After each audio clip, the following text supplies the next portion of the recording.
Hello my dear students, मेरे प्यारे बच्चों, this is Study Bright channel and myself Ashish Srivastava. अगर ये आप वीडियो देखेंगे तो 110% मैथमेटिक्स जो एग्जाम आप देने जा रहे हैं 20th class 12 ISC board, you may increase your marks at least by 20। मतलब समझे, कम से कम 20 मार्क्स तक आपके इंक्रीज हो जाएंगे, जितना भी आप पाएंगे। हाँ, अब ये बात दूसरी है कि आपके पहले से ही अगर 80 में 80 आने वाले हो तो फिर 20 नहीं मिलेंगे, बट जो बच्चे थोड़ा सा भी अगर चाहते हैं कि वो मार्क्स को बढ़ाना, अपग्रेड करना, तो इस वीडियो को पूरा देखें टिल द एंड। मैं आपको इसमें क्वेश्चंस तो नहीं बताने जा रहा हूं कि क्वेश्चंस कैसे, बट इतनी चीजें इंफॉर्मेशन आपको देने जा रहा हूं कि जो आपके काफी काम में आएंगी। This is very important for you before giving the maths paper in ISC board. तो चलिए शुरू करते हैं। सबसे पहले आपको पता होना चाहिए कि pattern of the question paper, फिलहाल तो पता ही होगा, बट एक बार मैं बता देता हूं। इसमें 3 सेक्शंस होंगे, section A, section B, section C, जिसमें सेक्शन A में question, total number of questions होंगे 14 क्वेश्चंस होंगे, और क्वेश्चन नंबर 1 में जो होगा वो 15 पार्ट्स होंगे, जिसमें 10 पार्ट्स MCQ होंगे, यानी कि आपके 10 पार्ट्स MCQ होंगे, और बाकी जो 5 पार्ट्स है वो आपके काफी शॉर्ट, वेरी शॉर्ट आंसर, और ये सब 1 मार्क्स के होंगे। फिर क्वेश्चन नंबर 2 से लेके 6 तक, 2, 3, 4, 5, 6, ये 6 क्वेश्चन आपके होंगे, 2 to 6 होंगे। कितने मार्क्स के? 2 मार्क्स ईच। 2 मार्क्स ईच का मतलब हुआ कि 10 मार्क्स हो गए, 5 क्वेश्चन हो गए। देन 7, 8, 9, 10, 4 क्वेश्चंस आपके 4 मार्क्स के होंगे। 7 to 10 ये आपके 4 मार्क्स के क्वेश्चंस होंगे, एक क्वेश्चन 4 मार्क्स।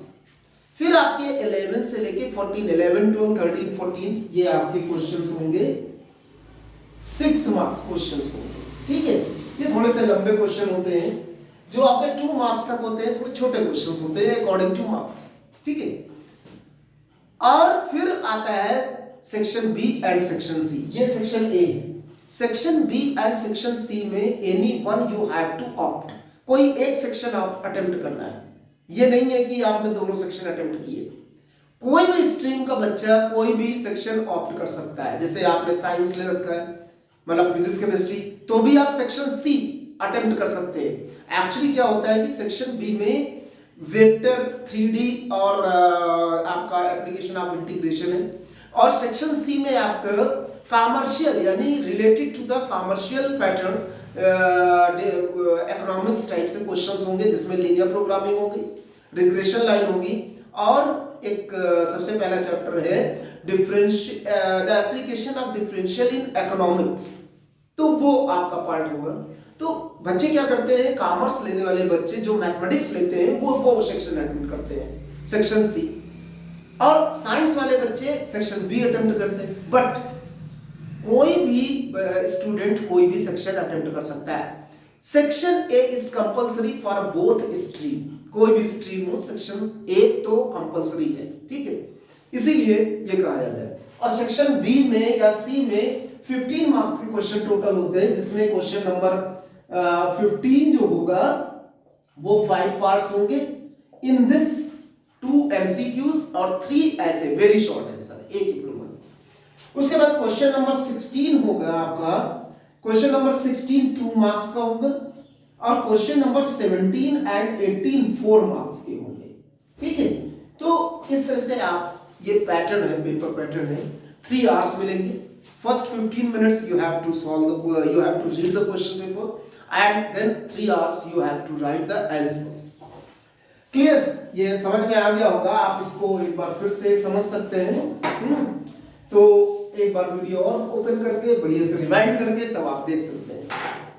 हम ये नहीं कहते हैं कि आप सबको ये सब नहीं आता होगा जो मैं बताने जा रहा हूं। अब अगर आप इस वीडियो को देखेंगे पूरा तो डेफिनेटली आपके 15 से 20 मार्क्स जरूर बढ़ेंगे, क्योंकि इसमें मैंने वो चीजें बताई हैं जो बच्चे अक्सर कर छूट जाता है, या अभी अगर आप इसको कोशिश करेंगे तो अभी भी आप पढ़ सकते हैं। ओके, तो चलिए स्टार्ट करते हैं।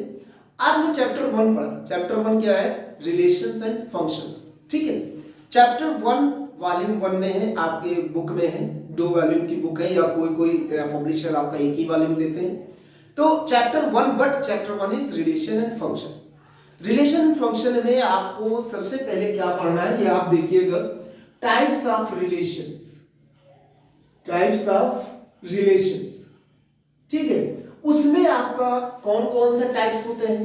आपके टाइप्स होते हैं रिफ्लेक्सिव, रिफ्लेक्सिव हो गया, सिमेट्रिक हो गया है, और ट्रांजिटिव हो गया, ट्रांजिटिव, ये 3। और फिर लास्ट में इक्विवेलेंस रिलेशन। इक्विवेलेंस रिलेशन उसे कहते हैं जब सारे ये 3 टाइप्स ऑफ रिलेशन सेटिस्फाई हो जाते हैं, तो वो जो रिलेशन आता है that relation is known as the equivalence relation. ये आपको पढ़ना है, अगर आपका छूट गया हो तो आप एक बार उसको थ्योरी को पढ़ लीजिए। A R A, specially if reflexive में होता है ए आर ए, मतलब कोई भी एलिमेंट सेल्फ से रिलेटेड होना चाहिए उसी तरह से जैसे और भी जो कंडीशन दी गई हो। सिमिलरली सिमेट्रिक में if A R B, if A is related to B in the same way B must be related to A. तो इसको इज इक्वल टू नहीं लिखा जाता है बच्चों, कभी कभी इज इक्वल टू लिखते हैं, एम्प्लाइज दैट लिखा जाता है। फॉर ट्रांजिटिव, अगर 3 एलिमेंट्स हैं, मतलब 3 और मोर देन 3 एलिमेंट्स हैं, then A or B is related, A जैसे B से related, B जैसे C से related, implies that A must be related to C। मतलब पहला दूसरे से, दूसरा तीसरे से, तो पहला तीसरे से उसी तरीके से रिलेट होना चाहिए, तो उसे कहते हैं ट्रांजिटिव रिलेशन। तो ये मैं बता रहा हूं, छोटी छोटी चीजें हैं, ये बहुत देर का वीडियो है, 1 घंटे से ऊपर होगा, लेकिन आपको देखना जरूरी होगा, क्योंकि ये सब चीजें कोई एक ही बार में बताने जा रहा है। पूरा वॉल्यूम जो सेक्शन ए है, फिर सेक्शन बी और सी का अलग बनाएंगे। तो अब A R B D R C. अच्छा, ये तो रिलेशन की बात हो गई। अब फंक्शन की बात करते हैं, टाइप्स ऑफ फंक्शन। पहले तो आपको टाइप्स ऑफ फंक्शन क्या होता है, कितने होते हैं, बट उसके पहले फंक्शन किसे कहते हैं। रिलेशन की डेफिनेशन आपको पता होनी चाहिए, फंक्शन की भी डेफिनेशन पता होना चाहिए। यानी हम ये लिख दें कि definition of relation and function. अब कभी कभी एमसीक्यू में इस तरह से भी आ जाता है कि फंक्शन क्या होता है, the special if the two non-empty sets A and B, if the two and the elements of set A must be associated with the unique element of the set B, ये function की definition. But relation की definition थोड़ी सी अलग है इससे। in the two non-empty sets A and B, any subset of A cross B is called relation, वो relation कहलाता है। ठीक है, इसको आप बुक में देखेंगे तो भी यही मिलेगा। अच्छा, ए क्रॉस बी किसे कहते हैं, एक कार्टेशियन प्रोडक्ट है, उसमें ऑर्डर्ड पेयर में वैल्यूज आती हैं। तो जब भी रिलेशन आप लिखेंगे इस तरीके से लिखेंगे, ऐसे ए कामा बी है, फिर B comma C, A comma B, C comma D, like and then this is closed. तो ये आपका रिलेशन से है। टाइप्स ऑफ फंक्शंस, कितने टाइप्स ऑफ फंक्शंस होते हैं आपको पता है, बताइए। 1-1 फंक्शन, ऑन-टू फंक्शन। अच्छा, 1-1 मैं बता देता हूं, मेनी वन, ऑन-टू और इनटू। और फिर 1-1 ऑन-टू भी होते हैं, 1-1 इनटू भी होता है, मेनी वन ऑन-टू भी होता है, मेनी वन इनटू भी होता है। 1-1 फंक्शन किसे कहते हैं, 1-1 फंक्शन जैसे मान लीजिए ए बी सी है और ये 1 2 3 4 है, a to 1 b to 2 c to 3, इसे कहते हैं 1 1 फंक्शन। ठीक है, 4 छूटा हुआ है उससे कोई मतलब जरूरी नहीं है, वो भी सकता है नहीं भी सकता। This is called 1 1 function in both the cases. Many one function अगर आपका d यहां पे है तो ये अगर ऐसे लगा है, यानी कि ये आपका सेट A है, this is the set B, इसको हम कहते हैं कोडोमेन, इसे कहते हैं डोमेन।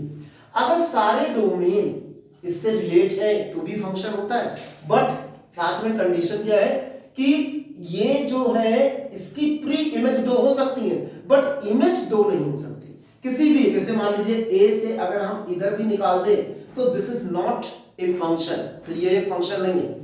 मतलब पहला element first component can not be same. ठीक, अब आपके पास में अगर मान लीजिए इस तरह का है तो इसे कहते हैं मेनी वन फंक्शन। ये मेनी वन क्योंकि इस C का भी 3 है इमेज और D की भी इमेज 3 है, तो इसलिए इसे कहते हैं मेनी वन। ऑनटू फंक्शन, ये एक ऑनटू फंक्शन है। ऑनटू फंक्शन किसे कहते हैं? When no element is left in the set B, इसमें तो कोई छूटने का मतलब ही नहीं, this is not a function। तो इसमें अगर कोई एलिमेंट नहीं छूटा है तो हम कहेंगे दिस इज ऑनटू फंक्शन। और अगर इसमें हम मान लीजिए 4 लिख दें तो this is called into function, सिर्फ सेट B पे डिपेंड करता है। ठीक है, ये इनटू फंक्शन क्योंकि एक एलिमेंट छूट गया, वो नहीं रिलेटेड। 1 1 ऑनटू मतलब 1 1 ऑनटू क्या होगा? अगर हम इसको इससे रिलेट कर दें, मतलब अब सब 1 1 है और कोई एलिमेंट छूटा भी नहीं, तो दैट इज कॉल्ड 1 1 ऑनटू। अगर हम यहां पे 5 लिख दें, दिस इज कॉल्ड 1 1 इनटू क्योंकि एक एलिमेंट छूट गया। ठीक है, मेनी वन ऑनटू। अब मेनी वन ऑनटू कैसे होगा? अगर हम मान लीजिए कि यहां पे ये D से 3, ये many one onto, many one भी है और कोई एलिमेंट छूटा भी नहीं। मेनी वन इंटू अगर हम ये 4 कर दें यहां पे तो this is called many one into. अच्छा, टेक्नोलॉजी तो हमारे पास है कि मैं उसको जैसे डिजिटली समझा सकूं, ये मैं मैनुअली ही समझा पाता हूं जो भी चीजें, और इससे बढ़िया तरीका फिलहाल नहीं होता है। तो ये आप लोग बहुत ही अच्छे से अगर वीडियो देखें, मतलब ठीक से, तो आपको सब समझ में आएगा, आपकी लेवल पे आकर के समझाना है। ठीक है, दूसरा ये तो हो गया। अच्छा, इसका नाम जो 1 1 ऑनटू होता है इसको हम 1 1 करेस्पॉन्डेंस भी कहते हैं, और जो 1 1 ऑनटू फंक्शन होता है उसे हम बाइजेक्शन फंक्शन भी कहते हैं। बाइजेक्टिव फंक्शन, बाइजेक्टिव का मतलब होता है दोनों 1 1 और ऑनटू। अगर कोई फंक्शन 1 1 ऑनटू है तो बच्चों उसका एक वो क्या पास करेगा? This will passes the invertible function। यानी अगर कोई एक फंक्शन fx ये हमारा 1 1 ऑनटू है तो this should be the invertible function। This is always invertible function, यानी f inverse x। तो ये आपको याद रखना है, कोई भी एक फंक्शन जब 1 1 ऑनटू होता है तो वो इन्वर्टिबल भी होता है। ठीक है, अब आपको मैं इसमें इन्वर्टेबल, अच्छा डोमेन और रेंज आपको पता है कि क्या क्या चीजें निकालनी होती, ये जो मैं बताते जा रहा हूं डोमेन और रेंज आपको पढ़ना है। What is the difference between the domain range and codomain? ठीक है, ये आपको पढ़ना है। हम इसको बता देते हैं सिंपल वे में। जैसे मान लीजिए ए बी सी और ये 1 2 3 4 है। ठीक है, ऐसे यहां पे कोडोमेन 1 2 3 4 सारे एलिमेंट्स हैं, but range is only the elements which are related, मतलब 1 2 3, this is range. Set B का ही डोमेन भी कहलाता, कोडोमेन भी कहलाता है, रेंज भी कहलाता है। कोडोमेन ऑल द एलिमेंट्स और range only the elements which are related. Clear? तो ये हो गया आपका कोडोमेन और रेंज। तो इन्वर्टेबल फंक्शन हो गया, टाइप्स ऑफ फंक्शन हो गया, रिलेशन हो गया, टाइप्स ऑफ रिलेशन हो गया, इक्विवेलेंस रिलेशन हो गया, ये सब चीजें ये चैप्टर 1 में है। इसके बाद हम बात करते हैं chapter 2 inverse trigonometric function. Inverse trigonometric function is very simple और उसको आपको समझना चाहिए कि वो होता क्या है एक्चुअल में। तो इनवर्स ट्रिग्नोमेट्रिक फंक्शन में सबसे पहले आप बात करें तो कुछ फार्मूले होते हैं, जैसे sine inverse minus x, cos inverse of minus x, tan inverse of minus x, cot inverse of minus x, sec inverse of minus x, cosec inverse of minus x. ठीक है, इसी तरह से आपके और भी फार्मूले होते हैं, जैसे sine inverse x plus cos inverse x, tan inverse x plus cot inverse x, sec inverse x plus cosec inverse x. ठीक है, फिर और भी फॉर्मूले होते हैं, sine inverse x is equal to cosec inverse 1 upon x, this reciprocal फॉर्मूले। Similarly आपके फॉर्मूले होते हैं 2 tan इनवर्स एक्स में कितने फॉर्मूले होते हैं, tan inverse 2x upon 1 minus x square, simply sign inverse 2x upon 1 plus x square, cos inverse 1 minus x square upon 1 plus x square. ये सब फॉर्मूले हैं आपके 2 tan इनवर्स। इसी तरह से 2 साइन इनवर्स एक्स का फॉर्मूला होता है sine inverse 2x under root 1 minus x square है। इसी तरह से 2 cos इनवर्स एक्स का फॉर्मूला होता है। अच्छा बच्चों, ये 2 cos इनवर्स एक्स या 2 sin इनवर्स एक्स का फॉर्मूला कहाँ से आया? जब आपने पढ़ा, अभी मैं आपको इसको बता रहा हूँ, sin inverse x plus sin inverse y का फॉर्मूला क्या होता है, sin inverse x under root 1 minus y square plus y under root 1 minus x square. इसी तरह से cos inverse x plus cos inverse y का फॉर्मूला क्या होता है, cos inverse xy minus under root 1 minus x square 1 minus y square. ये आपका cos inverse का फॉर्मूला होता है। x दोनों x प्लस वाले, अगर इसमें y की जगह x रख दे तो ये 2 sin इनवर्स x बन जाएगा। तो ये हमने जब पूरा साल पर होगी तो ये चीज आ जाएगी। सिमिलरली y की जगह x रखे तो ये x स्क्वायर, ये 1 माइनस एक्स स्क्वायर, यानी कि अगर हम करें तो ये आ जाएगा आपका cos inverse 2x square minus 1। This is the 2 cos inverse इसमें रखने पे। सिमिलर अब आपको अगर माइनस का लगना है तो यहाँ पे अगर माइनस साइन लगा दे तो यहाँ माइनस, अगर यहाँ माइनस लगाएंगे तो यहाँ प्लस। ठीक है, इसी तरह से tan inverse x plus tan inverse y का फॉर्मूला क्या होता है, ये आपको पता होना चाहिए। Very simple, tan inverse x plus y upon 1 minus x y. Simple, minus अगर होगा तो यहाँ माइनस यहाँ प्लस। आपके 3 साइन इनवर्स का फॉर्मूला क्या होता है, 3 cos इनवर्स का फॉर्मूला क्या होता है, 3 tan इनवर्स का फॉर्मूला क्या होता है। ऑल द फॉर्मूले you should know, you can see in your book. Actual में क्या होता है कि मैं बता तो सकता हूं, लेकिन आप बुक को रिफर करें। मैं ये बता रहा हूं कि किस तरीके से ये फार्मूले, मतलब सिर्फ फार्मूलों की वजह से आपके 10 से 15 नंबर बढ़ सकते हैं, सिर्फ फार्मूलों की वजह से। अगर आपको फार्मूले आते हैं, फार्मूले लिख दीजिए, स्टेप्स लिख दीजिए, क्या चीज उसमें करनी होती है, भले ही आंसर ना आए तो आपके अगर 4 मार्क्स का क्वेश्चन है तो 2 मार्क्स मिल जाएंगे। तो इस तरह से आपके नंबर बढ़ सकते हैं। मैं आपको नंबर बढ़ाने का तरीका बता रहा हूं, ना कि क्वेश्चंस को सॉल्व करा रहा हूं। ठीक है, ये ध्यान रखिएगा कैसे, how to increase your marks. ऐसे बहुत सारे फॉर्मूले हैं। अच्छा, इसका अगर हम मान लें 3 sin इनवर्स x का, तो क्या फॉर्मूला होता है बच्चों, sin inverse 3x minus 4x cube है। Similarly cos inverse 4x cube minus 3x है। इसी तरह से tan इनवर्स x का भी फॉर्मूला होता है। तो आप देखिएगा सारे फॉर्मूले आपको मिल जाएंगे। लेकिन सिर्फ इतने ही फॉर्मूले नहीं है आपके उसमें, और भी फॉर्मूले, जैसे साइन इनवर्स x को आपको tan इनवर्स में कम लिखना है। How to write, this is called conversion. Convert the sine inverse into the another trigonometric inverse trigonometric function.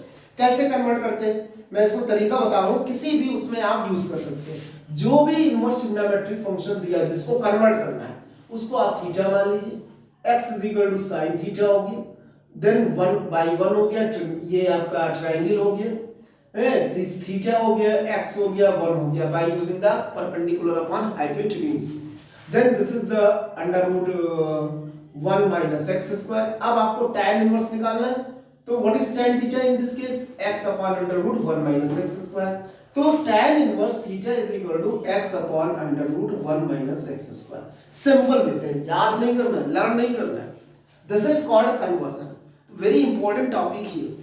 अच्छा, इन सब के अलावा 1 मार्क्स का क्वेश्चन इसमें एक आता है रेंज से, प्रिंसिपल वैल्यू।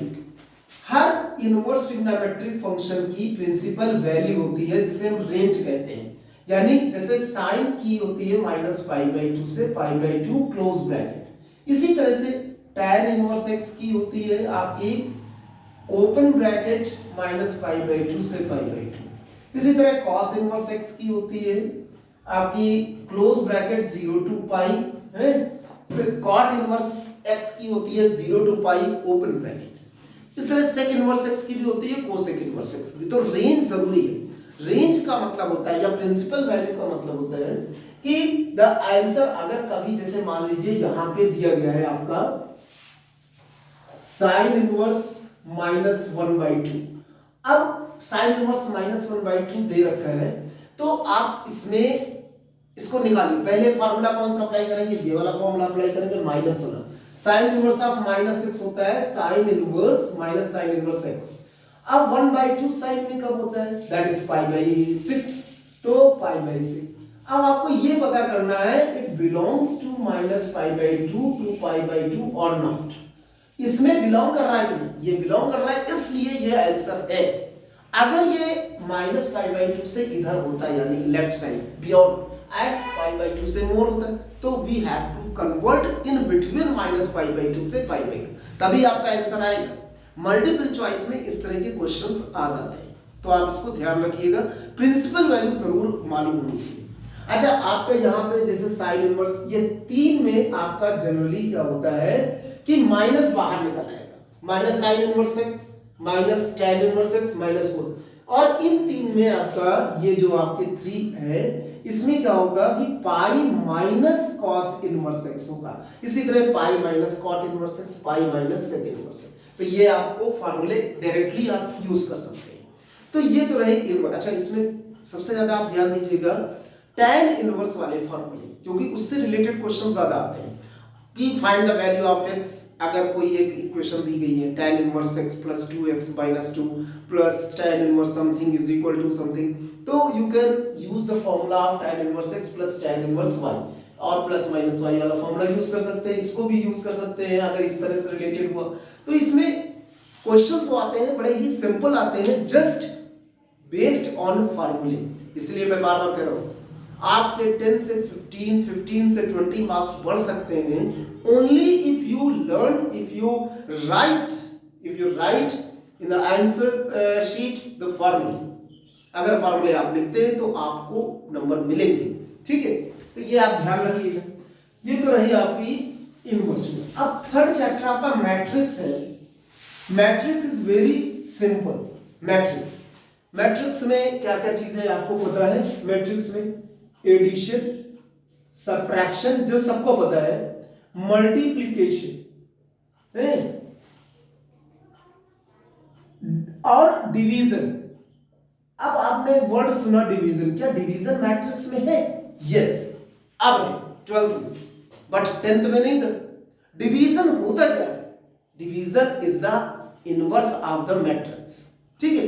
अब मैं आपको मल्टीप्लिकेशन का क्या रूल होता है ये सब लोगों को पता है, क्लास 10 में भी पढ़ा है, लेकिन कभी कभी बच्चे गलत कर जाते हैं, मल्टीप्लाई करते समय गलत कर जाते हैं। तो कभी ना गलत करिए, रो को कॉलम से मल्टीप्लाई करना है, ठीक है। इधर आपका अगर n क्रॉस p है, अगर n क्रॉस q है, तो ये जो इसका फर्स्ट मैट्रिक्स, मतलब a जो मैट्रिक्स है और b जो मैट्रिक्स है, फर्स्ट मैट्रिक्स का नंबर ऑफ कॉलम्स और सेकंड मैट्रिक्स का नंबर ऑफ रोज, ये दोनों क्या होने चाहिए? इक्वल होने चाहिए। और जो रिजल्टेंट मैट्रिक्स आएगी ना आपकी, वो जो इसका रो, इसके कॉलम्स हैं, ये जो आएगा, जो मल्टीप्लाई करने के बाद you will get such type of matrix of this order. ये बहुत जरूरी है मल्टीप्लिकेशन रूल। अगर आप मल्टीप्लिकेशन रूल नहीं जानते तो ये जरूर देखिए, क्योंकि कई बार प्रैक्टिस करिए। रोज को कॉलम से मल्टीप्लाई, फर्स्ट रो को first column, second column, third column जितने भी हो, पहले रो मल्टीप्लाई करके लिखेंगे, फिर सेकेंड रो, थर्ड, ऐसे। फिलहाल हमारे पास टाइम उतना नहीं है कि मैं बता सकूं, है, क्योंकि आपको हमें फॉर्मूले की तरफ लेके चलना है, 12th क्लास का सिलेबस लेके चलना है। अच्छा, डिवीजन क्या होता है, जैसे मान लीजिए कि A B is equal to आपका एक्स है, ठीक है, ये मैट्रिक्स है। आपको निकालना है बी मैट्रिक्स, और B matrix without multiplication using inverse. तो आप क्या करिए, दोनों तरफ ए इनवर्स से मल्टीप्लाई कर दीजिए, ठीक है, दोनों बोथ द साइड। जब मल्टीप्लाई करेंगे तो ये वैल्यू आपकी क्या आ जाएगी, आई, यानी यूनिट मैट्रिक्स, और ये आपका ऐसे लिखा जाएगा। यूनिट मैट्रिक्स को किसी भी मैट्रिक्स से मल्टीप्लाई करेंगे तो आंसर क्या आएगा, वही। तो ए इनवर्स डॉट एक्स, ये कहलाता है बी की वैल्यू, यानी डिवाइड हो गया। अब ए क्या हुआ, नीचे आ गया, you can not write as X upon A, और फिर एक्स इंटू ए इनवर्स नहीं लिख सकते, ऐसे नहीं लिख सकते। This is there is a specific rule to write the sentences in the matrix, ठीक है। हम डिवीजन का मतलब ये नहीं कहेंगे कि डिवाइड द मैट्रिक्स, हमेशा इनवर्स ही बोला जाता है। तो इस तरह से आप इसको लिख सकते हैं, इसका यूज भी आगे है। अच्छा, अब इसमें आपको मल्टीप्लिकेशन हो गया, डिवीजन हो गया, but there are some rules, जैसे ट्रांसपोज ऑफ द मैट्रिक्स, ये आपको आना चाहिए। ट्रांसपोज सबको पता होगा है? कि रोज और कॉलम्स आपस में इंटरचेंज हो जाते हैं, that is called the transpose of matrix. उसके बाद आपको उनकी प्रॉपर्टीज पता होनी चाहिए, जैसे एक ट्रांसपोज मैट्रिक्स है, उसका डबल ट्रांसपोज करेंगे तो ए आएगा। अगर दो मैट्रिक्स का मल्टीप्लिकेशन से फिर ट्रांसपोज हो रहा है तो पहले हम बाद वाली मैट्रिक्स लिखेंगे और तब दूसरी वाली मैट्रिक्स लिखेंगे। अगर दो मैट्रिक्स ट्रांसपोज का होल है एडिशन या सब्ट्रैक्शन में तो ये ऐसे ही आ जाएगी। अगर कोई एक मैट्रिक्स को कांस्टेंट से मल्टीप्लाई करके फिर ट्रांसपोज करे या कांस्टेंट बाहर निकाल करके मैट्रिक्स का ट्रांसपोज करे तो भी सेम। तो इस तरह से ये इसके मतलब कि प्रॉपर्टीज ऑफ ट्रांसपोज। अच्छा, इसमें एक और पार्ट होता है सिमेट्रिक एंड स्क्यू सिमेट्रिक। ये मैट्रिक्स क्या होती है, सिमेट्रिक मैट्रिक्स वो मैट्रिक्स होती है जिसमें आपका जब हम मैट्रिक्स को जैसे A H G B C H G F F, आपने देखा ये जो डायगोनल एलिमेंट है इसके नीचे ये ट्राइंगल और इसके ऊपर ये triangle, these two are same, मतलब elements are same numerically, sign के साथ और चीजें विद मैग्नीट्यूड। तो इस तरह की मैट्रिक्स को कहते हैं सिमेट्रिक मैट्रिक्स। और इसकी कंडीशन क्या होती है, ए डैश इज इक्वल टू ए, यानी कि अगर इसका हम ट्रांसपोज करें तो यही मैट्रिक्स रहेगी, कोई चेंज नहीं होगा। तो this is the condition for the symmetric matrix. लेकिन स्क्यू सिमेट्रिक मैट्रिक्स क्या होती है, आपको वो भी बता दे रहे हैं। जैसे मान लीजिए कि ये सब मैट्रिक्स है, सबसे पहले काम होता है कि ये डायगोनल एलिमेंट 0 0 होते हैं, और जो ये वाले एलिमेंट होते हैं इस तरह वाले, ये न्यूमेरिकली तो इक्वल होते हैं बट साइन से डिफर करते हैं। अगर ये माइनस ए है तो यहाँ ए होगा, अगर ये बी है आपका तो यहाँ पे माइनस बी होगा, अगर ये सी है तो ये माइनस सी होगा। मतलब ये जो लोअर ट्राइंगल और जो अपर ट्राइंगल है, you will see the values are same but differ with sign. इस तरह की मैट्रिक्स को यदि हम ट्रांसपोज करें तो ये जो आपका माइनस में आ जाएगा, यानी A transpose is equal to minus A. This is the condition for skew symmetry. इससे क्वेश्चंस आते हैं, इस कंडीशन को अप्लाई करके क्वेश्चन आते हैं, आप देख लीजिएगा बुक में। दूसरा इसी में और है कि किसी एक स्क्वायर मैट्रिक्स को आप sum of symmetric and skew symmetric के फॉर्म में लिख सकते हैं। There is a formula. अब फार्मूला क्या है, A इज इक्वल टू, हम डायरेक्टली लगा सकते हैं A plus A dash plus 1/2 A minus A dash. यानी अगर आपके पास कोई भी स्क्वायर मैट्रिक्स A है तो आप सिंपल क्या करिएगा, उसका ट्रांसपोज निकालिएगा, दोनों को एक बार ऐड करें, दोनों को एक बार सब्ट्रैक्ट करें और इसी में रख दें। उसके बाद सिर्फ आप रख करके छोड़ दें या 1/2 को अंदर ले जाए, लेकिन इस प्लस को आप रहने दीजिएगा, इसको ऐड ना करिएगा लास्ट में, वरना फिर से आप ए पा जाएंगे। उस ए को हमें ब्रेक करना है दो पार्ट में, तो 2 parts you have to show as symmetric and skew symmetric. Clear? तो ये था आपका मैट्रिक्स का। अभी और भी है मैट्रिक्स का, इसमें आगे है 4th चैप्टर में। हम 4th चैप्टर की तरफ बढ़ते हैं जिसमें कि डिटर्मिनेंट पार्ट है और मैट्रिक्स भी है। डिटर्मिनेंट आपका बहुत ही सिंपल चीज है डिटर्मिनेंट, लेकिन सबसे पहले आपको उसके क्या क्या चीजें आनी चाहिए? कोफैक्टर्स, माइनस, एक्सपेंशन, ठीक है, कोफैक्टर, माइनस, एक्सपेंशन है, इनकी प्रॉपर्टीज। एक्चुअल में एक्सपेंशन क्या होता है? जैसे डिटर्मिनेंट हम 2 वर्टिकल लाइंस के अंदर रखते हैं, जैसे ये a है, a is not a matrix, this is the value of. अगर इसको हम डिटर्मिनेंट के फॉर्म में करते हैं, ये एक मैट्रिक्स होता है, स्क्वायर मैट्रिक्स, बट अगर हम डिटर्मिनेंट निकालते हैं तो इसको हम इसमें रखते हैं, मतलब वर्टिकल लाइन में रखते हैं, ठीक है। इसका जो डिटर्मिनेंट को लिखने का तरीका ऐसे भी लिखा जाता है, डिटर्मिनेंट ऑफ ए, ये मॉडुलस बोलते हैं, वर्टिकल लाइंस मॉडुलस बोलते हैं, बट ये डिटर्मिनेंट ही शो कर रहे हैं। अब इसको जो तरीका है उसको एक्सपेंड करने का, ये आपको पता ही होगा।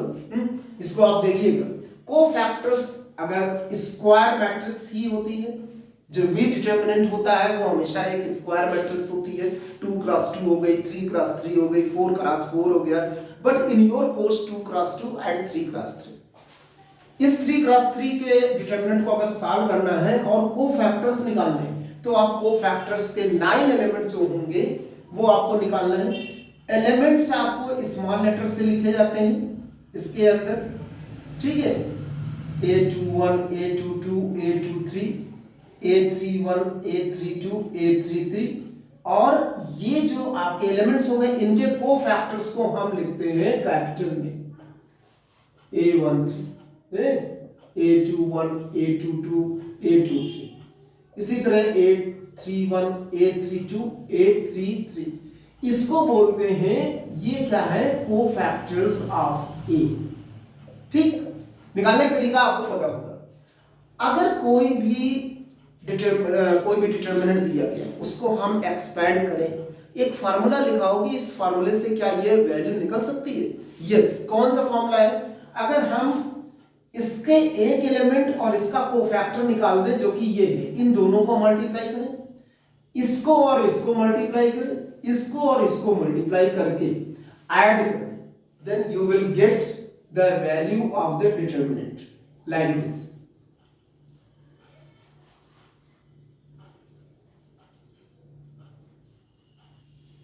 This is the value of the determinant, ये एक फार्मूला है, तो ऐसे आप निकाल सकते हैं। सेकेंडली, अगर हम अब कुछ फार्मूले की बात करते हैं, ये तो डिटर्मिनेंट हो गया। माइनस में कोफैक्टर ही होते हैं बट विदाउट ओरिजिनल साइन। अच्छा, डिटर्मिनेंट का ओरिजिनल साइन पता ही है आपको, plus minus plus minus plus minus plus minus plus, 4 minus sign होते हैं और 5 प्लस साइन होते हैं, दीज आर द ओरिजिनल। अगर हमको माइनर करना है तो पहले माइनर निकलता है, अगर आपको कोफैक्टर करना है तो इस एलिमेंट का इस एलिमेंट का इस एलिमेंट का साइन चेंज कर देते हैं, बिकॉज माइनस आते हैं, तो वो कहलाता है कोफैक्टर। अगर हम साइन चेंज कर दें, अगर हम साइन नहीं चेंज करते हैं तो that is called the minor. तो ये आप ध्यान रखिएगा माइनर और कोफैक्टर के बारे में। अब कुछ प्रॉपर्टीज, अगर किसी भी डिटर्मिनेंट को सॉल्व करें उस और किसी ऐसी मैट्रिक्स को सॉल्व करें जिसका ट्रांसपोज हो, दोनों की डिटर्मिनेंट सेम है, देयर इज नो डिफरेंस, दोनों का डिटर्मिनेंट सेम है। अगर हम मान लीजिए कि अगर कोई एक कांस्टेंट मैट्रिक्स में मल्टीप्लाई है फिर उसका डिटर्मिनेंट निकाला जा रहा है, तो you can write as the k to the power n determinant of A, जहां पे स्मॉल n क्या है? ऑर्डर ऑफ द मैट्रिक्स, मतलब 3x3 है तो n की जगह 3 लेंगे, 2x2 है तो n की जगह 2 लेंगे, लाइक। तो ये तो इसके कुछ फॉर्मूले। अब जैसे डिटर्मिनेंट को अगर हम दो मैट्रिक्स है, इसको मल्टीप्लाई करके डिटर्मिनेंट निकालें, या हम डिटर्मिनेंट दोनों का निकाल के तब मल्टीप्लाई करें, तो भी वही आंसर आएगा। इसको दूसरी तरीके से ऐसे भी लिखा जाता है,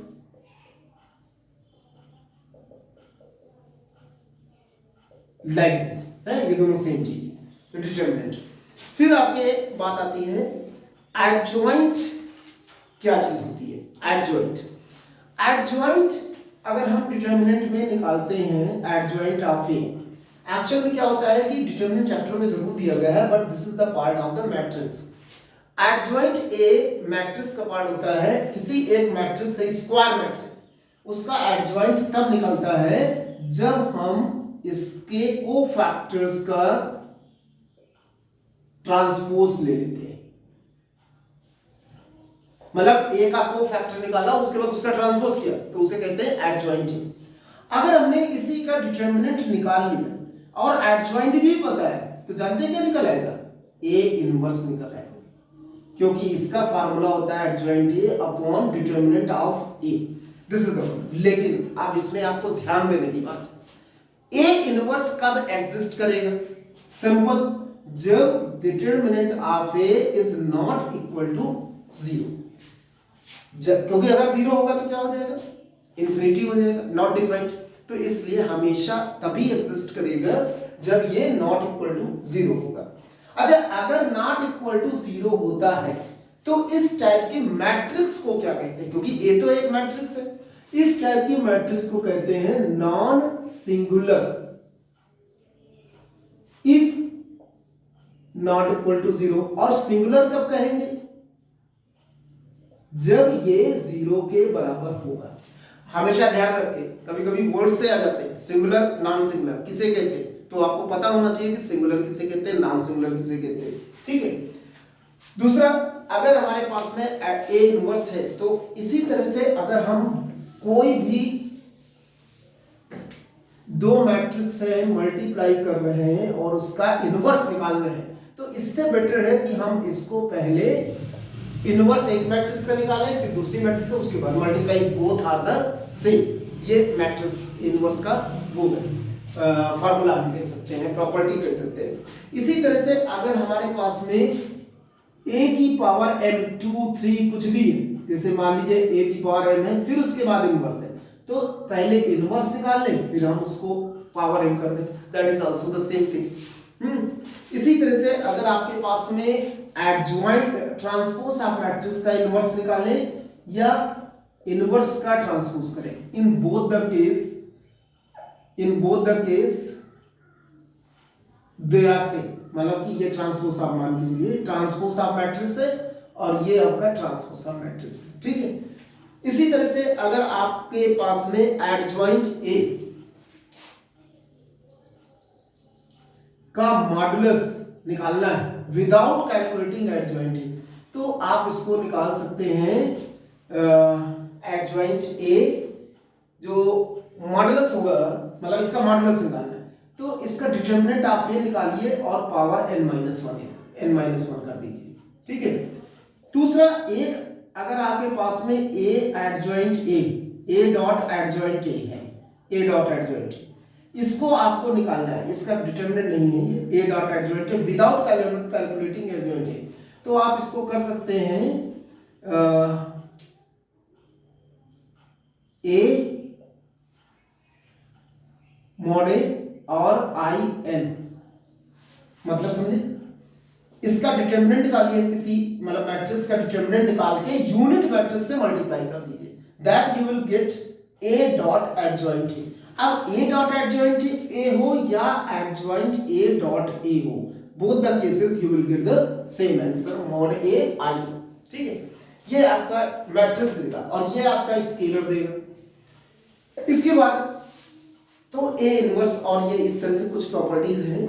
एक चीज और भी हम बताना चाहेंगे कि कभी कभी जैसे मान लीजिए A B is equal to A C हो गया, ठीक है, कब ये तो आपका B is equal to C होता है। What is the condition when you get the B is equal to C? जब ए जो है मैट्रिक्स नॉन सिंगुलर होगी, if matrix A is non singular, यानी ए इनवर्स एग्जिस्ट कर रहा होगा तभी ये कंडीशन होगी, नहीं तो we can not cancel this A, क्योंकि ये कैंसिल करने के लिए हमें ए इनवर्स से मल्टीप्लाई करना पड़ेगा। ए इनवर्स से मल्टीप्लाई करना यानी कि एग्जिस्टेंस चाहिए, ए इनवर्स जरूर एग्जिस्ट करना चाहिए, तो ऐसा होता है। एक लास्ट में इसमें टॉपिक बचता है मार्टिन्स रूल। मार्टिन्स रूल आपको स्टेप्स को देखना है, क्या स्टेप्स होते हैं।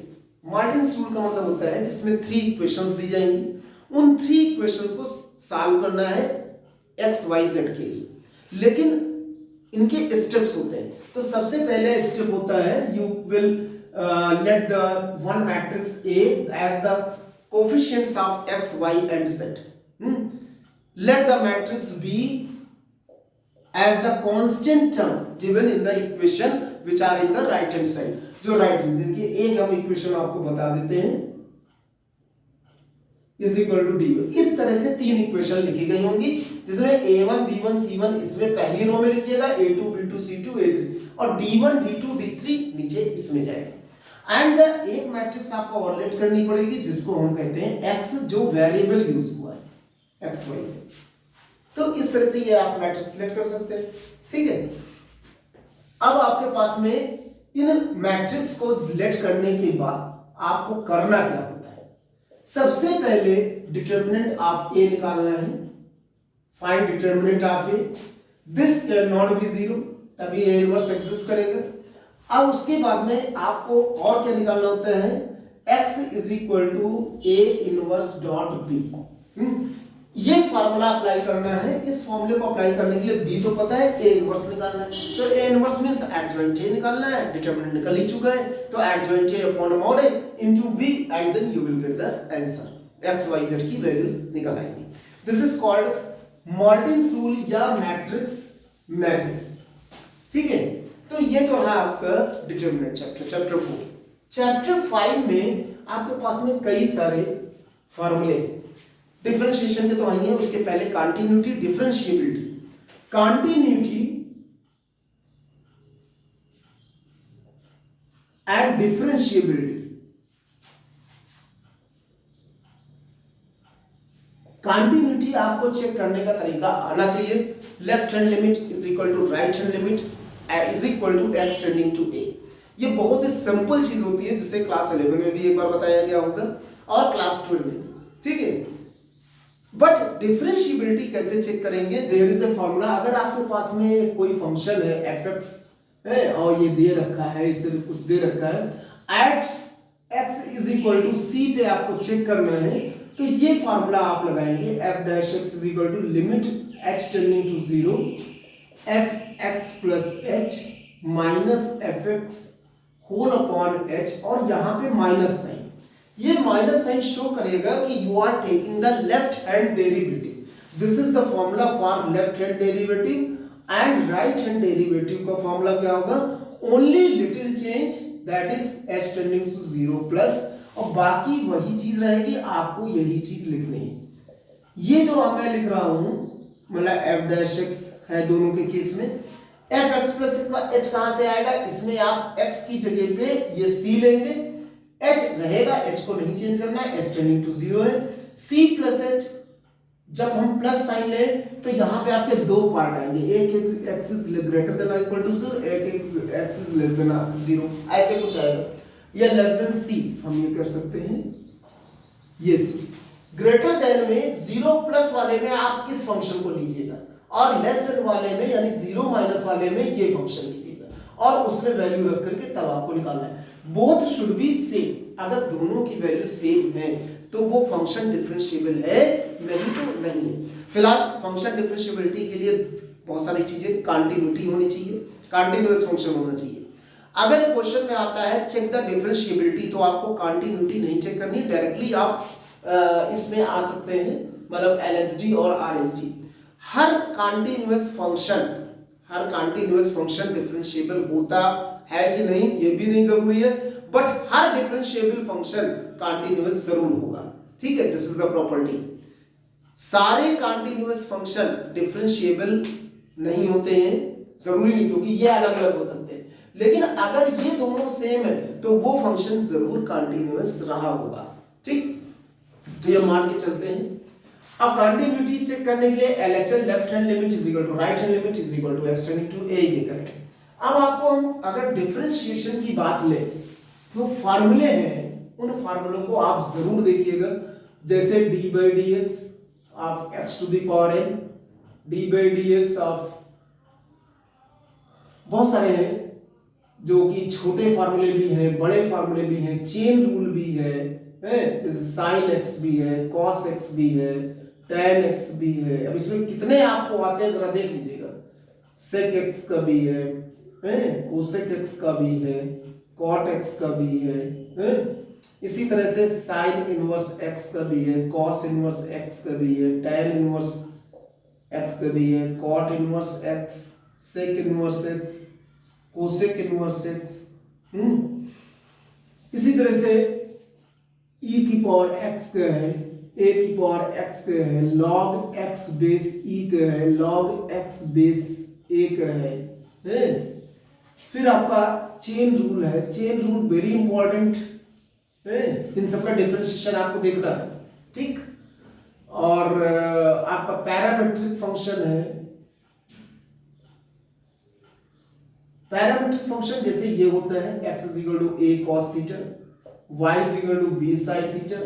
अब इसको अगर dy by dx निकालना है आपको, तो दोनों को आपको d थीटा के रेस्पेक्ट में डिफरेंशिएट करना है और तब ये फार्मूला यूज करना है और इसमें रख दीजिएगा।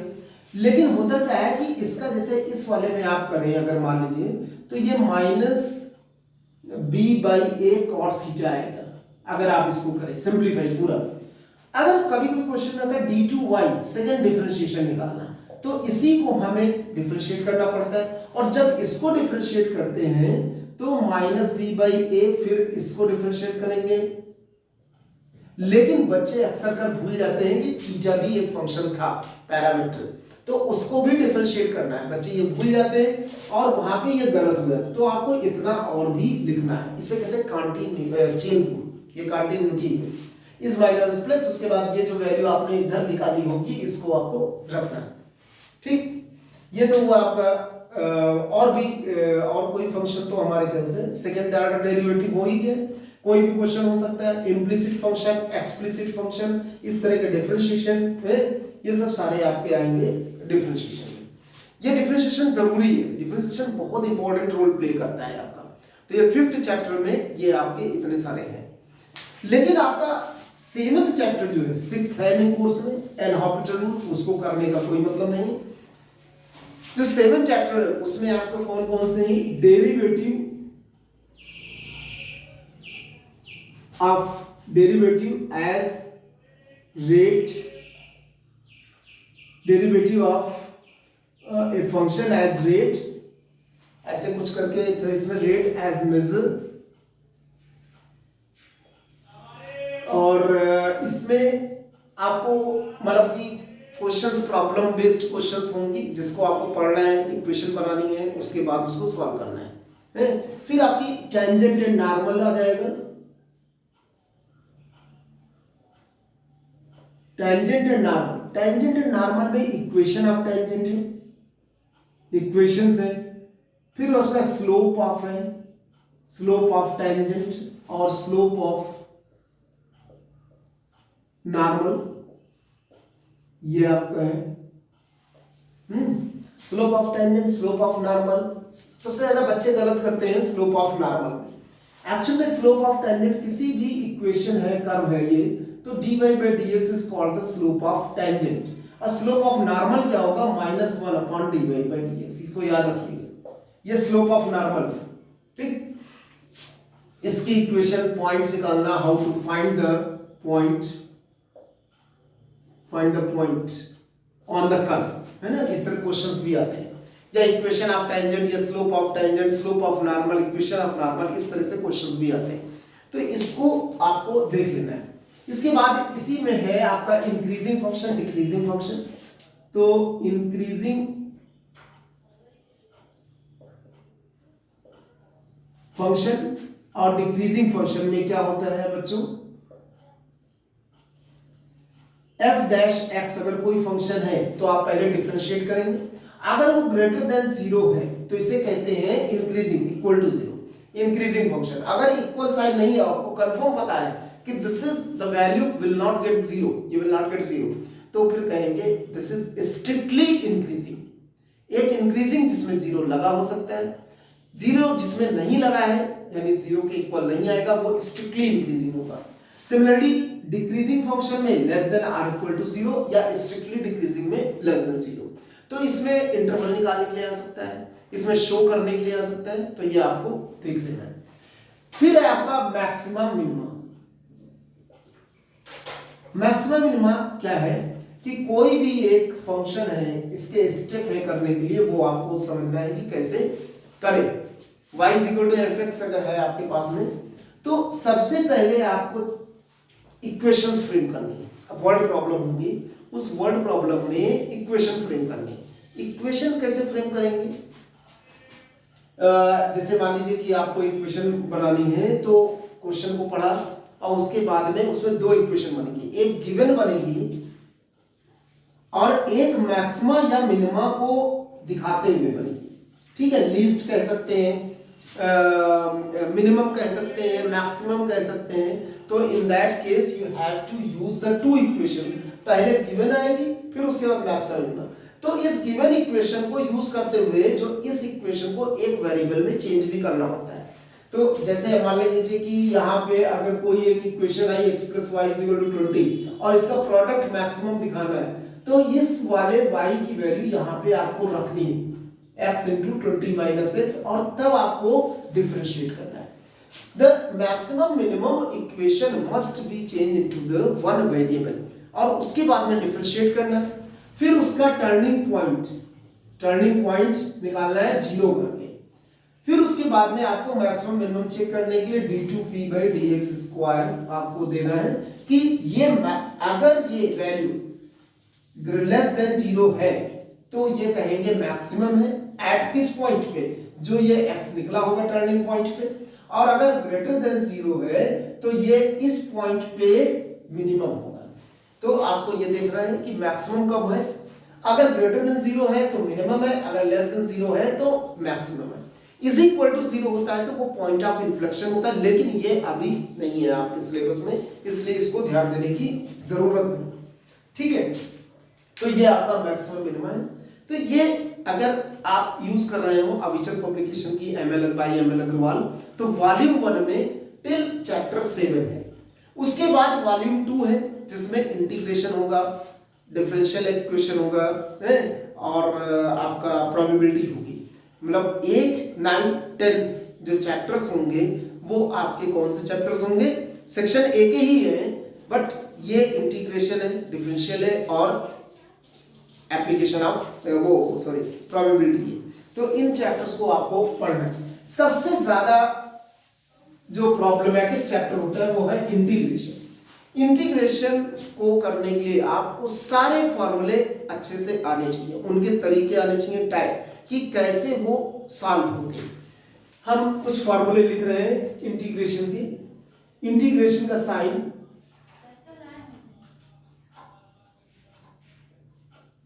आप ये देख सकते हैं। इसमें बहुत जरूरी है कि फॉर्मूलों को लर्न करना, याद रखना। अगर नहीं याद रख सकते हैं तो फिर गलत होना तय।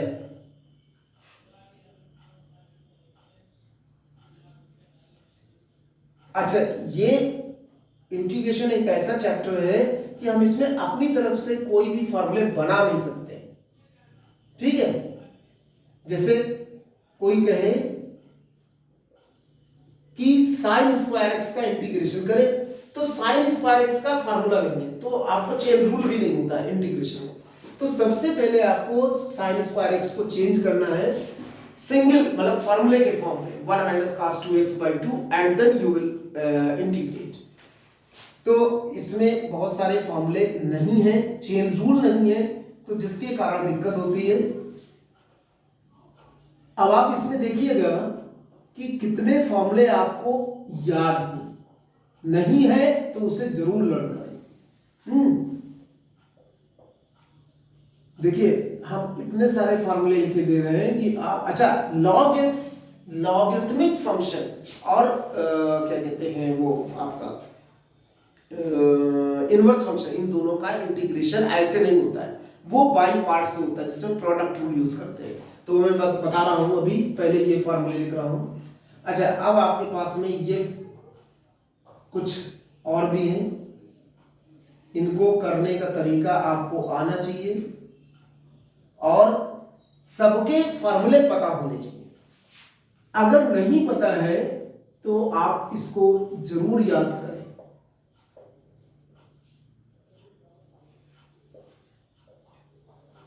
देखिए कितने सारे फॉर्मूले हैं, हम ये नहीं कहते हैं कि सबसे क्वेश्चन आएंगे, लेकिन किसी से भी आ सकते हैं, ये बस याद रखना है आपको, किसी से भी आ सकते हैं। अभी मैं कुछ में टाइप बता दूंगा कि आपको करना क्या है। आप सोचेंगे कि कितने फॉर्मूले सर लिखा चले जा रहे हैं, नहीं, ये फॉर्मूले इंपॉर्टेंट हैं, ये हमेशा के लिए। अगर आपने अपनी लाइन को मैथमेटिक्स के थ्रू जाना है तो आपको ये सब फॉर्मूले आने ही चाहिए। फिर आपका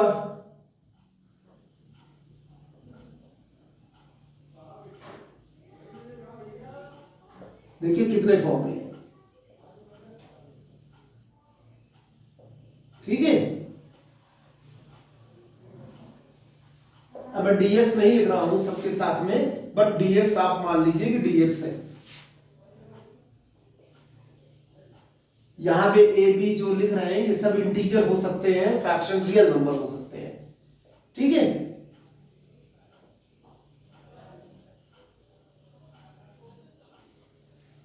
सोचिए कितने फॉर्मूले हैं, यस,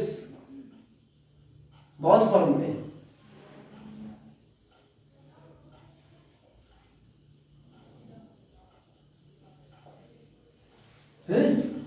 अभी और भी, तो इतने फॉर्मूले में यदि आप सोचेंगे कि ये जैसे ये तो सब डायरेक्ट फॉर्मूले हैं, ये सब डायरेक्ट फॉर्मूले हैं, ये सब इसमें, लेकिन ये जो है फॉर्मूला, ये फॉर्मूला आपको नहीं दिखेगा, इसका कोई फॉर्मूला नहीं होता है इन सब का, ये एक्चुअल में रूल होते हैं, मेथड होता है।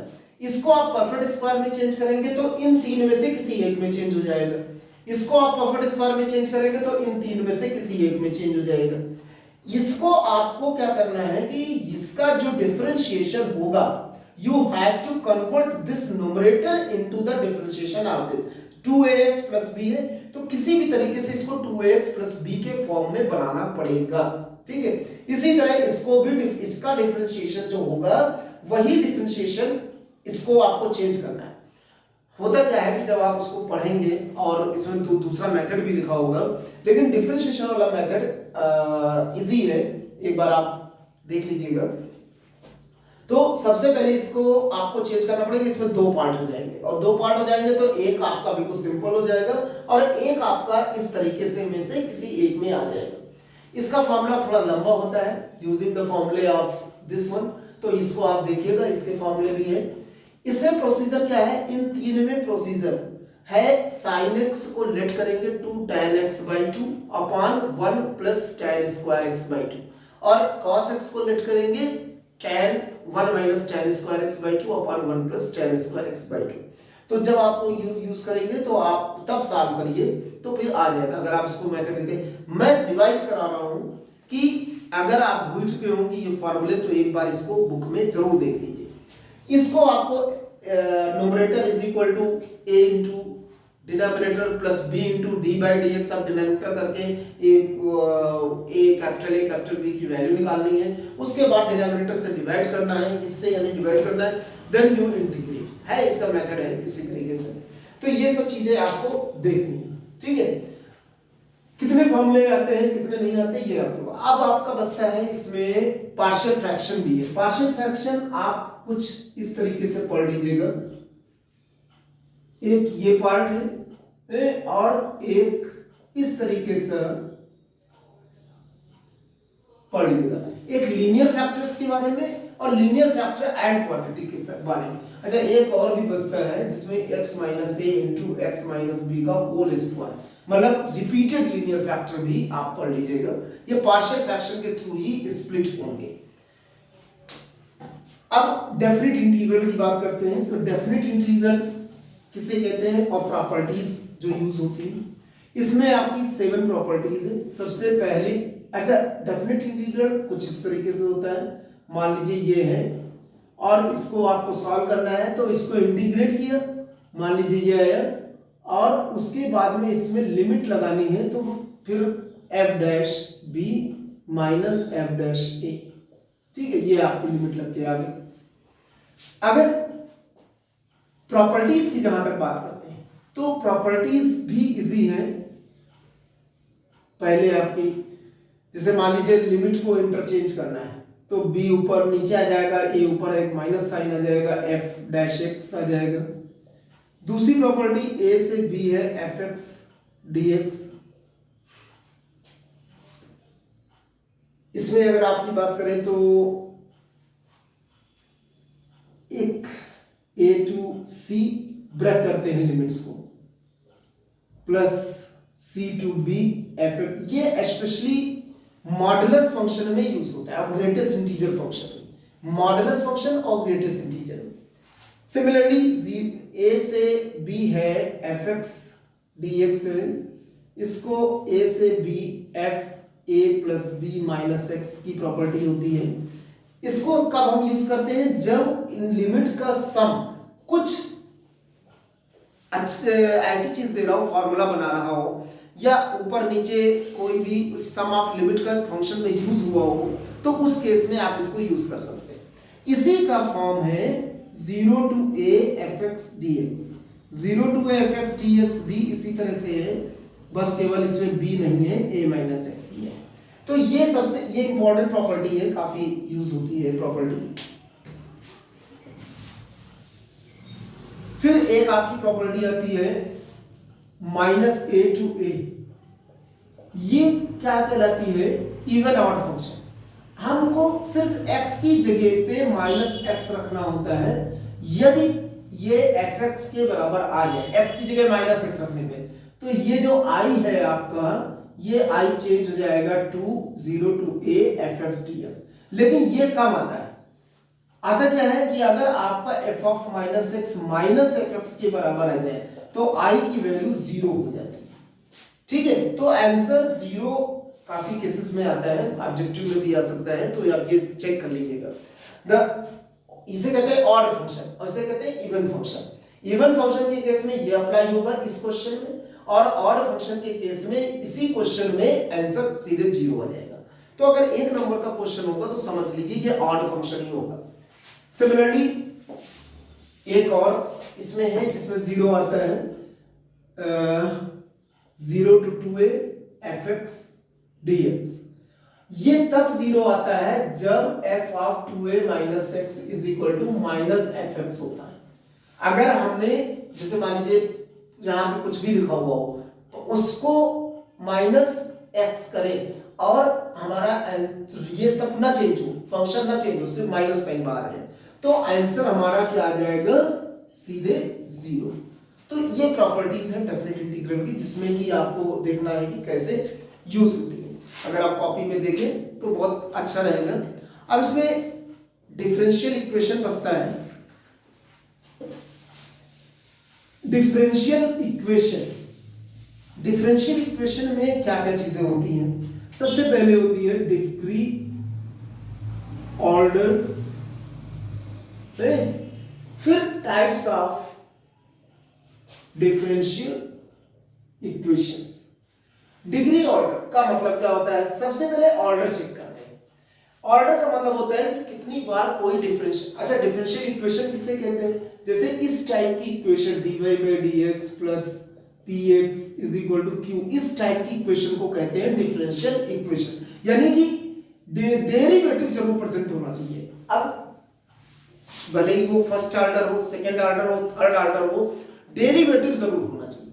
तो जैसे इसमें ऑर्डर इसका 1 है क्योंकि एक बार डिफरेंशिएट हुआ, y is equal to fx अगर कोई फंक्शन रहा होगा तो इसको एक ही बार डिफरेंशिएट किया गया। अगर इसको 2 बार डिफरेंशिएट किया जाएगा तो जैसे मान लीजिए एक dy by dx का whole square plus d2y by dx square है plus px is equal to q है, सपोज करें। तो इसका ये ऑर्डर सेकेंड ऑर्डर है। अच्छा, इसमें अगर पावर 3 मान ले और ये हमारा d2y/dx², तो अगर कोई पूछे कि what is the order of this differential equation, तो आप क्या बताएंगे? The order is the highest derivative used in the equation. सबसे ज्यादा बार कौन, मतलब कि उसका ऑर्डर क्या है जो फंक्शन को डिफरेंशिएट किया गया, कि एक बार किया गया, दो बार किया गया, तीन बार किया गया, तो इसमें 2 टाइम्स किया गया d2y में, तो ऑर्डर इज 2। अब पूछेगा डिग्री, व्हाट इज डिग्री? तो डिग्री क्या होगी?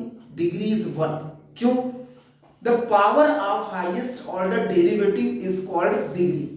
The power of highest order derivative is called degree, but it should be polynomial in dy/dx। ये पॉलिनोमियल होना चाहिए dy/dx में। तो इसका डिग्री क्या होगी? 1 होगी, 3 नहीं होगी। हाईएस्ट डिग्री ऐसे नहीं है, हाईएस्ट ऑर्डर का जो डिग्री होती है यानी पावर होती है उसे डिग्री कहते हैं। डिग्री कब नॉट डिफाइंड होती है? जब कोई डिग्री से पॉलिनोमियल ना बन रहा हो। जैसे फॉर एग्जांपल, अगर किसी के साथ ये लिख दिया जाए, किसी डिफरेंशियल इक्वेशन में इस तरह आ जाए, किसी डिफरेंशियल इक्वेशन में इस तरह आ जाए, तो इसका मतलब होता है ये पॉलिनोमियल बना ही नहीं रहा। तो ये डिग्री इज नॉट डिफाइंड, भले ही उसमें पावर 2 हो, 3 हो या ऑर्डर कुछ भी हो, उससे कोई मतलब नहीं। ऑर्डर आ जाएगा बट डिग्री नहीं आएगी। इसके बाद इसमें टाइप्स ऑफ डिफरेंशियल इक्वेशन के कितने टाइप्स होते हैं? एक होता है आपका वेरिएबल सेपरेबल, इस तरह से मान लीजिए है, इस तरह से। तो आप gy को y वाले टर्म आप लेंगे किसके साथ में? dy के साथ में, और x वाले टर्म कहां लेंगे? dx के साथ में, और इंटीग्रेट कर देंगे। इसे कहते हैं variable separable. Reducible two variable separable, reducible two variable से, ये पहला है। दूसरा रिड्यूसिबल टू वेरिएबल सेपरेबल में मतलब कुछ इस तरीके से हो सकता है, जिसको आप पहले इस तरह नहीं लिख सकते। पहले आपको जैसे मान लीजिए इस तरह से लिखा गया है, तो इसको आप अलग अलग ऐसे नहीं कर सकते। इसको सबसे पहले लेट करना होगा z के, और फिर इसकी वैल्यू को डिफरेंशिएट करेंगे, फिर इसकी जगह पे dz/dx रखेंगे, मतलब फिर जैसे होता है तब आप करेंगे इसको। इस तरह से क्वेश्चंस को कहते हैं reducible two variable separable. Third है आपका होमोजीनियस। होमोजीनियस इक्वेशन क्या होती है? इस तरह की इक्वेशन जिसमें कि f(x,y) और g(x,y) होगा denominator numerator, but the power of every term, algebraic sum of the power of every term must be same। जैसे मान लीजिए कि x² plus xy upon y² plus 2xy है, तो इसका मतलब ये आपका ये आपका होमोजीनियस है। क्यों? इसकी भी पावर 2, इसकी पावर 2, इसकी पावर 2 और इसके 1 1 मिलाते ही इसकी पावर 2, तो ये होमोजीनियस है। अगर यहाँ पे 2 लग जाए तो ये नॉन होमोजीनियस। अगर यहाँ पे 2x लग जाए तब भी ये नॉन होमोजीनियस, क्योंकि पावर सेम नहीं। ठीक है, तो इस तरह से आपका होमोजीनियस। और तब इसको सॉल्व करने के लिए y vx लेट करते हैं और तब उसके बाद आगे की प्रोसेस करेंगे। फिर एक लास्ट टॉपिक आता है इसी में, फोर्थ टाइप आता है, वो है linear differential equation. Fourth type linear differential equation इस तरीके की होती है, जिसमें p और q टर्म्स ऑफ x होते हैं। मतलब ये sin x स्क्वायर या कुछ भी हो सकता है, p और q कुछ भी हो सकता है, but you will get at one place only single y की अदर पावर भी नहीं रहेगी, ना y किसी फंक्शन के साथ रहेगा। ठीक है, y सिंगल पावर में होगा। इसे अगर इस तरह से है तो सबसे पहले आप इसको कंपेयर करेंगे, p और q निकालेंगे, इंटीग्रेटिंग फैक्टर निकालेंगे जो कि ये होता है, फिर सॉल्यूशन होगा y dot if is equal to f q dot if dx plus c पहले लगाएंगे और फिर इस तरफ इंटीग्रेट करेंगे और जो आंसर आएगा उसको लिखेंगे। IF की वैल्यू यहां से इसमें रखेंगे। इसमें एक फॉर्मूला है, उस फॉर्मूले को जरूर देख लीजिए। इस वाले पार्ट में लगता है कभी कभी क्वेश्चन होता है e की power log fx is equal to fx, ये यूज करेंगे तो ज्यादा आसानी से आंसर आ जाएगा, ठीक है। लेकिन इसका दूसरा फॉर्म भी होता है, dx अपॉन dy भी आ जाता है कभी कभी। तो यहाँ पे px is equal to q, अब p और q किसके टर्म्स हो गए, y के टर्म्स हो गए। तो in that case the if is equal to e to the power p dy, जहां पे dx था dy, और जहां पे ये y था वो x, सॉल्यूशन क्या आ जाएगा, q dot if into dy और प्लस c, इस तरह से। तो ये चीज आपकी डिफरेंशियल इक्वेशन में इतना है।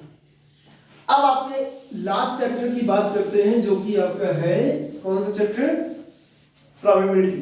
प्रोबेबिलिटी वैसे तो बड़ा आसान है, लेकिन क्या होता है कि उसमें प्रॉब्लम बेस्ड जो क्वेश्चंस होते हैं उनको आपको एक बार देखना होता है, बड़ा समझना पड़ता है। केसेस हैं उसमें, कौन से केसेस हैं कि जैसे मान लीजिए कि एक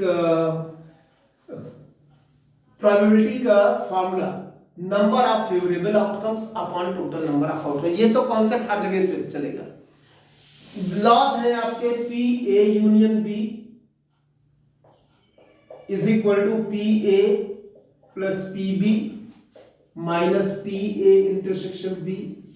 टर्म्स है जैसे कि इंडिपेंडेंट इवेंट, इंडिपेंडेंट इवेंट्स के मतलब बहुत सारे इवेंट्स होते हैं ना आपके, सिंगल इवेंट होते हैं, कंपाउंड इवेंट होते हैं, म्यूचुअली एक्सक्लूसिव इवेंट्स होते हैं, एग्जॉस्टिव इवेंट्स होते हैं, इंडिपेंडेंट इवेंट होते हैं, डिपेंडेंट इवेंट होते हैं। म्यूचुअली एक्सक्लूसिव इवेंट्स किसे कहते हैं, जो इवेंट में दो इवेंट में कोई कॉमन पार्ट ना हो, उसे कहते हैं म्यूचुअली एक्सक्लूसिव, यानी ये नल सेट होता है, इसकी प्रोबेबिलिटी हमेशा 0 होती है, ठीक है, म्यूचुअली एक्सक्लूसिव। अगर एग्जॉस्टिव इवेंट्स किसे कहते हैं, वो इवेंट जिनके कितने भी इवेंट्स हो लेकिन उनका ए यूनियन बी की प्रोबेबिलिटी, यानी अगर 2 है तो उनका ए यूनियन बी 1 के बराबर होगा। अगर 3 इवेंट है तो उनका भी तीनों का यूनियन 1 के इक्वल होगा, टोटल प्रोबेबिलिटी के बराबर होगा।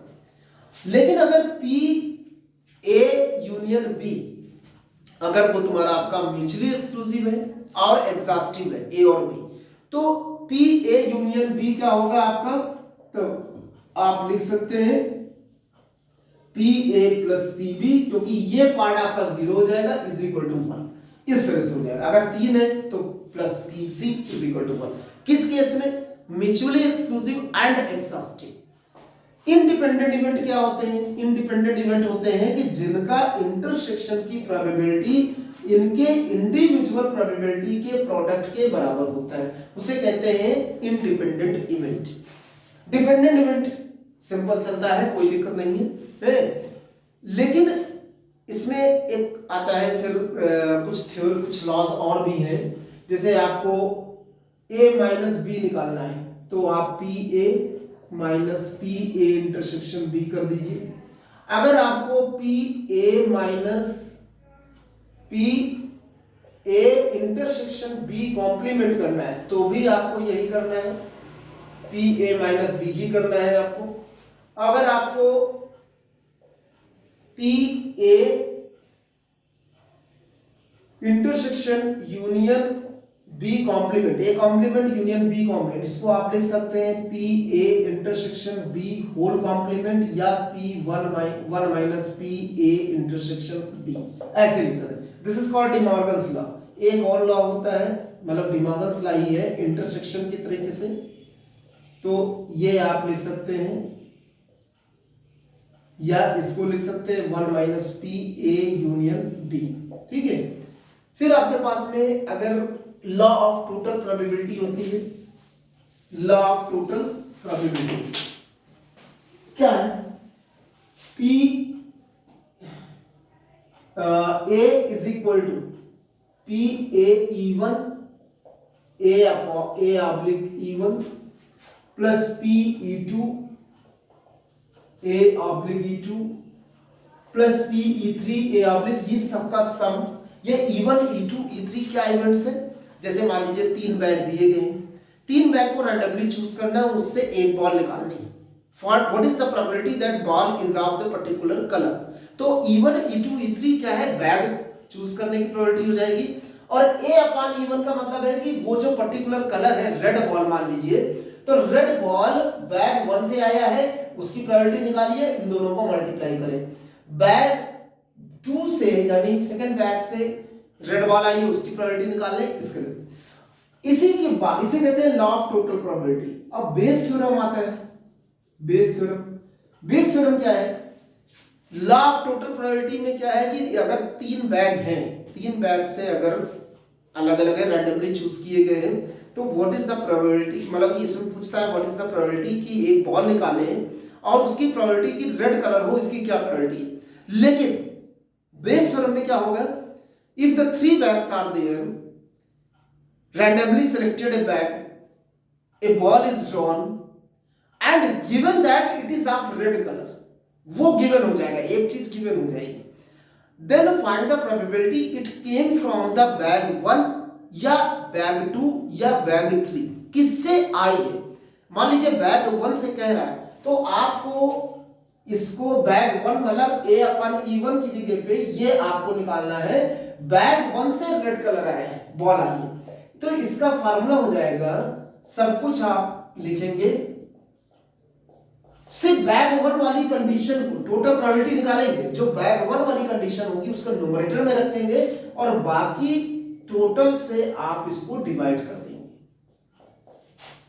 टोटल से आप इसको डिवाइड कर देंगे। तो जब ये चीज आएगी तो इसको कहते हैं बेस थ्योरम। अच्छा, बेस थ्योरम से पहले एक और थी कंडीशनल प्रोबेबिलिटी। कंडीशनल प्रोबेबिलिटी भी कुछ इस तरीके से कि उसमें प्रोबेबिलिटी 2 इवेंट्स होंगे, ए और बी, एक इवेंट नोन होगा और एक इवेंट आपको प्रोबेबिलिटी निकालनी होगी। तो उस केस में उसको लिखते हैं A/B is equal to PA intersection B upon PB, जिसकी प्रोबेबिलिटी यानी जो इवेंट नोन है उसकी प्रोबेबिलिटी नीचे लिखी जाएगी, जिसकी निकालनी होगी उसके आपको ऊपर लिखेंगे, और जो गिवन मतलब इवेंट्स होंगे यानी जिसको ऑब्जर्व है पता है उसे उसकी प्रोबेबिलिटी को नीचे और उसके इंटरसेक्शन की प्रोबेबिलिटी को ऊपर, यानी ए और बी। तो ये आपकी प्रोबेबिलिटी। अच्छा, इसमें एक चीज और भी आती है जिसे प्रोबेबिलिटी डिस्ट्रीब्यूशन कहते हैं। Probability distribution